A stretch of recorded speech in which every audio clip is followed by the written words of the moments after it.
Welcome back नाजरीन, आप देख रहे हैं मेडिकैम खेलो Pakistan powered by me body spray and the orchid school. Break पे जाने से पहले हम बात कर रहे थे कल के एक सनसनीखेज मैच पे जो मुल्तान सुल्तान्स और कोयटा ग्लैडिएटर्स के दरमियान खेला गया कज़ाफ़ी स्टेडियम लाहौर में, जिसमें मुल्तान सुल्तान्स ने जो है one of the lowest totals in the history of PSL, जिसमें उन्होंने 89 रन्स टोटल बनाए और 90 रन्स का उन्होंने टारगेट दिया। हम उस पर बात कर रहे थे। ब्रेक के बाद हमें कुछ हमारे आज के गेस्ट ने हमें जॉइन कर लिया। साथ मौजूद हैं हमारे साथ इस स्टूडियो में फरहान फरीद राजू साहब। सर अस्सलाम वालेकुम, वेलकम करते हैं आपको प्रोग्राम में। और हमारे साथ दूसरे जो हमारे गेस्ट हैं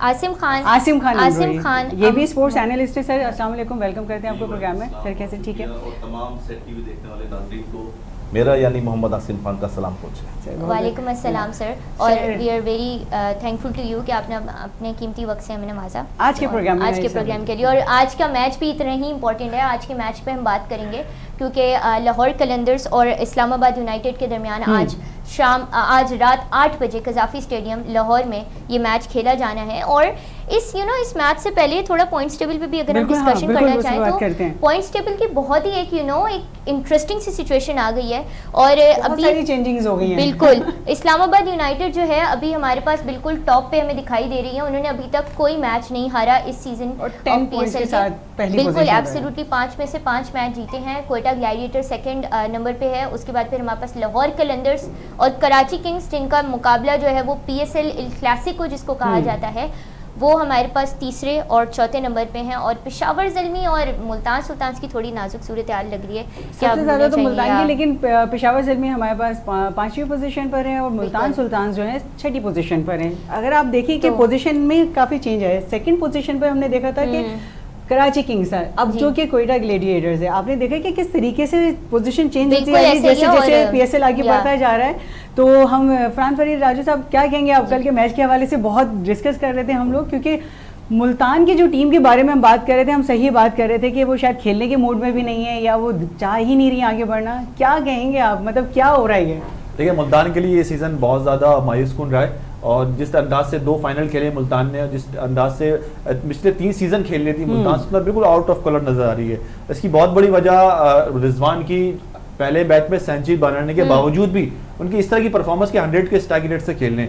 और दूसरी जानिब हमने देखा कि फॉरेन प्लेयर या हमारे यासिर खान उन्हीं की टीम के हैं जिन्होंने पहले मैच में 87 रन बनाए और एक लौती जो विनिंग थी वो ही मैन ऑफ द मैच थे, उनकी बदौलत मिली थी। और उसके अलावा कोई ऐसी परफॉर्मेंस नजर नहीं आई। कल 3 चेंजिंग के साथ उतरी मुल्तान सुल्तान, जबकि कोयटा ग्लैडिएटर सेम टीम के साथ उतरी और टॉस जीता। अच्छा टॉस जीता कोयटा ने, टॉस जीत की बैटिंग दी, लेकिन पिच थी बॉलिंग के लिए साजगार थी, लेकिन उससे ज्यादा शॉट सिलेक्शन जो थे वो बहुत खराब थे। हमने देखा 3 विकेट गिरने के बाद इफ्तिखार अहमद किस तरह शॉट करके आउट हुए और रिजवान जो है वो एक एंड पे खड़े रहे, दूसरी तरफ विकेट गिरती रही, लेकिन रिजवान सिर्फ 44 गेंदों पर 44 रन बना सके। दूसरी तरफ हमने देखा सऊद शकील को, जिन्होंने 21 गेंदों पर 41 रन बनाए। फिन आइलैंड ने 21 गेंदों पर 42 रन बनाए और 4 छक्के 3 चौके 4 छक्के 5 चौके, इस तरह मतलब 7.3 ओवर में रन रेट और ऊपर कर लिया, विन भी ले ली।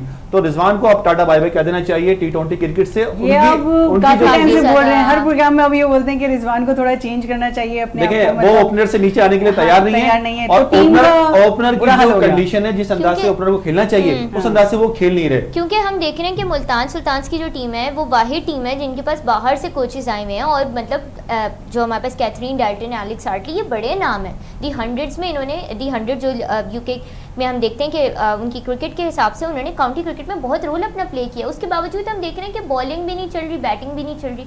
तो आपको क्या रीजन नजर आ रहा है इसका? देखिए, सबसे बड़ी वजह तो ये है कि खिलाड़ी जो है जिनको अपॉर्चुनिटी मिल रही है वो उस अपॉर्चुनिटी से फायदा नहीं उठा रहे। और हमने देखा यासिर खान की परफॉर्मेंस पहले मैच में बहुत अच्छी थी, उसके बाद ग्राफ नीचे आया, फिर तीसरे मैच में और नीचे आ गया। ये अपॉर्चुनिटी आपको बार बार नहीं मिलेगी। और इसी तरह हमने देखा उस्मान खान जो है वो उनको ओपनर भेजा गया था, पिछले PSL में 2 सेंचुरी बनाई थी उन्होंने, लेकिन इस दफा अगर 1 डाउन भी जा रहे हैं तो उनको कम से कम एटलीस्ट अपनी परफॉर्मेंस पे तो देना चाहिए। बिल्कुल ऑफ कलर नजर आ रहे हैं। उनको उनका ग्रूव नहीं मिल रहा है, ऐसा लग रहा है। पिछले सीजन के बेस्ट बैटर थे वो। जो है आसिम खान साहब हैं। सर आप क्या कहेंगे कल के मैच के हवाले से? क्योंकि हम तो फरहान फरीद साहब जो है हम देख रहे हैं कि चीजें मुस्तकिल बोल रहे हैं, गुड बाय कहना चाहिए, लेकिन सर आप आज बताएं कि क्या वजूहात है जो मुल्तान सुल्तान्स जो है इतनी बुरी पोजीशन में आ गए हैं, उनकी कोई परफॉर्मेंस नजर नहीं आ रही? जहाँ तक मैं समझता हूँ कि पाकिस्तानी जो प्लेयर हैं वो साइकोलॉजिकल जो बहुत कमज़ोर है, ठीक है, मेंटली तौर पे बहुत कमज़ोर है। बिल्कुल। हमें इस चीज़ के ऊपर ज़रूर काम करना चाहिए अपने प्लेयर्स की।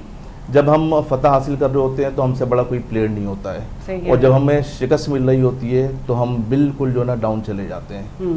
तो आई थिंक एक ये पॉइंट है, जब आपको बैक टू बैक शिकस्त मिल रही है और आप फतह हासिल नहीं कर पा रहे हैं तो आपके मोराल डाउन हो चुके हैं, आपकी जो बॉडी लैंग्वेज है वो बिल्कुल जो है ना मायूस हो चुकी है। नहीं है हार से, हमें तो ज़्यादा एनर्जी के साथ दोबारा उतरना चाहिए ग्राउंड में। बिल्कुल उतरना चाहिए। मैं आपसे यही अर्ज कर रहा हूँ ना, पाकिस्तानी प्लेयर्स जो है ना साइकोलॉजिकल या मेंटली तौर पर बहुत कमज़ोर होते हैं। यही प्लेयर जो आज PSL के अंदर सैकड़े कर रहे हैं, बड़े स्कोर्स कर रहे हैं, विकेट ले रहे हैं, यही अगर इंटरनेशनल कोई मैच हो और इंडिया के सामने आ जाएं तो आप बॉडी लैंग्वेज देखते हैं, चेंज हो जाता है। मैं बात करता हूँ सऊद शकील की, कि अभी वो PSL में देखें बड़ी अच्छी परफॉर्म कर रहे हैं, बहुत अच्छी बैटिंग कर रहे हैं, कितना।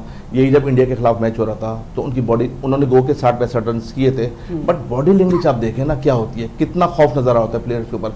तो ऑस्ट्रेलियंस क्या करते हैं, वो मेंटली बहुत स्ट्रांग है।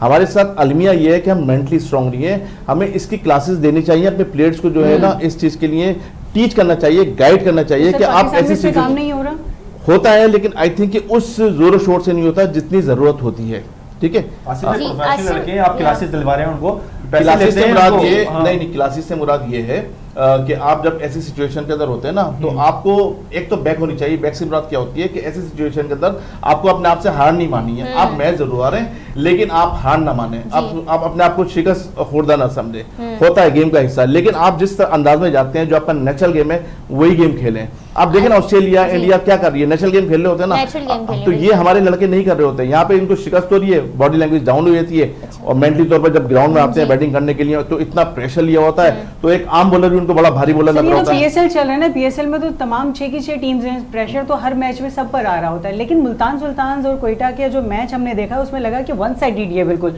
या तो शायद वो खेलना भूल गए या उनका दिल नहीं था ग्राउंड में खेलने का, कि उन्होंने ये मैच नहीं खेलना नहीं, ऐसा नहीं है। मैं एक मिसाल दी जाती है, वो मैं बाहर नहीं दे सकता। जब नसीब खराब हो तो आप अगर होठ के ऊपर बैठे हो तो कोई आपकी टांग पकड़ सकता है। तो मैं ये कहना चाहता हूँ कि एक्चुअली बात ये है कि जब आपको शिकस्तें हो रही हैं तो वो हर शिकस्त फिर उसके बाद तनकीद हो रही होती है ना। देखें ये भी इंसान है ना, ये भी वीडियोस देख रहे होते हैं, आपके प्रोग्राम की देखते हैं, दुनिया भर के प्रोग्राम की, सही सीनियर प्लेयर इनके ऊपर तनकीद कर रहे होते हैं। तो ये जो मैडम ने कहा कि स्ट्रांग होके आना चाहिए, कमबैक करना चाहिए, वो नहीं करते। तो आसिम साहब, यहाँ पे आपने अभी ऑस्ट्रेलिया का जिक्र किया, तो हम वही टीम देख रहे हैं। IPL में भी एक टीम है जिसको ऑस्ट्रेलियन कैप्टन लीड कर रहा है, PSL में भी कराची किंग्स को डेविड वार्नर लीड कर रहे हैं, और IPL में हम देख रहे हैं सनराइजर्स हैदराबाद को पैट कमिंस लीड कर रहे हैं। तो आप देख रहे हैं, आप इस पे क्या कहेंगे कि उनकी ऑस्ट्रेलियन माइंडसेट एक उन्होंने अपनी अपनी टीम्स में इंजेक्ट कर दिया। कराची किंग्स में हमें अभी अगर जो कराची कोयटा का जो मैच हुआ उसमें जो भारत, हमने डेविड वार्नर के अभी सबने देख लिया कि वो कितने ज्यादा उस पर डिसअपॉइंटेड थे। तो आपका क्या ख्याल है? देखिए, इसको कुछ चीज इंजेक्ट करने और फिल्टर करने में टाइम लगता है, ठीक है। एक एटमॉस्फेयर होता है, एक टाइम होता है, आपने स्पेंड किया होता है, एक साथ में प्लेयर से गुजारा होता है, आप जानते हैं किस नेचर का है, किस तरह का प्लेयर है। तो थोड़ा सा आई थिंक इन लोगों को टाइम लगेगा। हाँ, टाइम टू टाइम अगर एक साथ बड़ा अर्सा गुजारते हैं बैक टू बैक तो फिर आसानी हुई जाती है। लेकिन अगर हम कहें कि फौरन ही कोई इससे उससे रिजल्ट्स आएंगे तो I don't think so. Farhan भाई, राजू साहब, हमने देखा है कि पिच का बहुत इम्पोर्टेंट रोल होता है।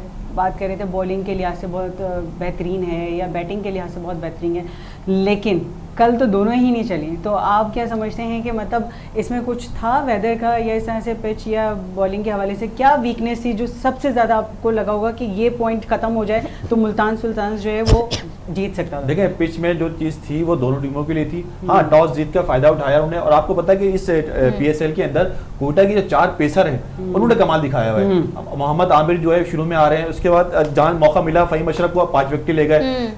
आपको पता है Khurram Shahzad throughout the tournament बहुत अच्छी गेंदें कर रहे हैं, कल उनको अच्छा मौका मिला, 4 विकेट ले गए। इससे पहले वसीम जूनियर जो रिवर्स स्विंग कर रहे हैं, इनका फास्ट बॉलर को, फिर अबरार अहमद पाकिस्तान का बेस्ट ऑफ स्पिनर इनके पास है।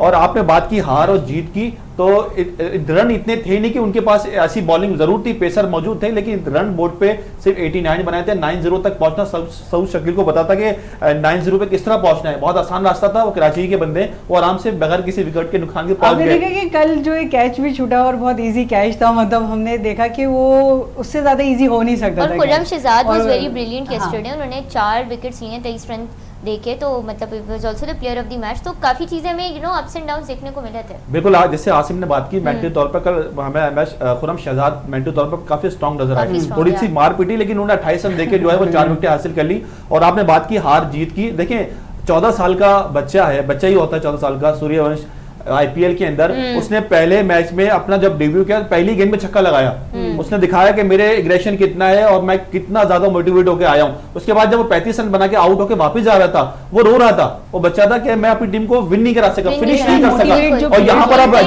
पर अब मैं आपको मिसाल देता हूँ, रिजवान 44 रन बना के ऐसे आ रहे हैं, बालों को करा के मैंने अपना काम कर दिया था, अब लड़कों ने कुछ नहीं किया। उनका कहना ये या तो फिर जीतेंगे या लैंड करेंगे, मतलब सबक पाकिस्तान टीम में या पीएसएल में जाके आप सीखेंगे, जहां सीखने का मौका है आप वहां सीखें, यहाँ परफॉर्म करें आके आप। सर मुझे एक चीज और बताएं, क्योंकि देखें अगर ये पूरे पीएसएल में हमने ये देखा है कि काफी लोग इसी चीज पे बात कर रहे हैं कि ये पीएसएल सीखने की जगह नहीं है, यहाँ पर आके आप परफॉर्म करते हो, यहाँ से परफॉर्मेंस आपकी जज होती है, जो परफॉर्मेंस है वो आगे चल के आपको टीम सपोर्ट करेगी। तो फिर ये क्यों इनके दिमाग में है कि हमने ये सीखने के लिए आए और हमने यहीं से सीखना है? देखें पहले मैच में रिजवान ने सेंचुरी बनाई थी, जब आप सेंचुरी बनाते हैं ना तो आपका मोरल यहाँ आता है, आपका कॉन्फिडेंस लेवल यहाँ पर होता है। फिर वही बात के प्रोग्राम में ब्रेक का इशारा हो गया। जी नाज़रीन देखते रहिए मेडिकेम खेलो पाकिस्तान, हाजिर होते हैं एक ब्रेक के बाद।